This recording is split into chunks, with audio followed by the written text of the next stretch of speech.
Hello guys, welcome back to my channel. आणि आज आहे ना आम्ही आलो आहे एक्सप्लोर करायला famous Irani cafe Kyani and co. आणि इथे आलो ना तर एवढी गर्दी होती की म्हणजे ते लोक आहे ना अजिबात कॉर्पोरेट नव्हते करत. ते म्हणत आहेत की तुम्ही वेगवेगळे बसा, आमच्याकडे एकसाथ बसासाठी जागा नाही. सो एंट्री केल्या केल्या त्याच्यानेच मूड खराब झाला. एनिवेज इकडे व्हिडिओ काढणं पण अलाव नव्हतं त्या कॅफेचं.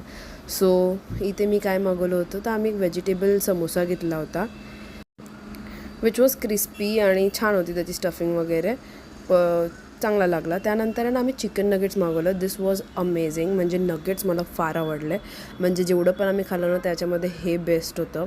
त्याच्यानंतर ना आम्ही मागवलं त्यांचं मटन खिमा पाव. आणि हे होतं, मला आता आठवत नाही आहे त्याचं नाव. मला दोन्ही पण नाही आवडलं. म्हणजे हे जे मेन कोर्स होतं ना त्याला अजिबात टेस्टच नव्हती. एकदम फिक्कं आणि असं पाण्यासारखं लागतं, पचपचीत. मला असं वाटतं की जशी गर्दी लोकांची वाढली आहे तसं ह्यांनी एवढं क्वालिटी ऑफ फूडमध्ये एवढं लक्ष नाही दिलं आहे. तर क्वालिटी ऑफ फूड मला एकदम नॉर्मल वाटलं.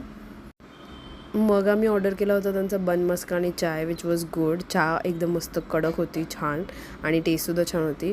मग आम्ही व्हेजिटेबल सँडविच मागवलं, म्हणजे veg sandwich which was good again. हा मला आवडला टेस्ट. बट त्यानंतर ना आम्ही चिकन चीज सँडविच मागवलं. That was amazing. मला खूप आवडलं. म्हणजे चीजची लेअर बघा त्याच्यात, आणि बॉइल्ड चिकन होतं. थोडंसं अजून ज्युसी होऊ शकलं असतं, बट एनिवेज जे होतं ना ते पण छान होतं. त्यानंतर हा केक मागवला, हा मावा केक विच वॉज नाईस. हे पण टेस्टी होतं. So overall it was a good experience. हे बघा, हे मेन कोर्स तर आम्ही तसंच टाकलं बिकॉज मला गेलंच नाही ते. So that's it for today guys. आणि जर तुम्हाला माझा व्लॉग आवडला असेल तर प्लीज लाईक, शेअर आणि सबस्क्राईब करा. एकदम क्विक व्लॉग होता. भेटूया पुढच्या व्लॉगमध्ये. बाय.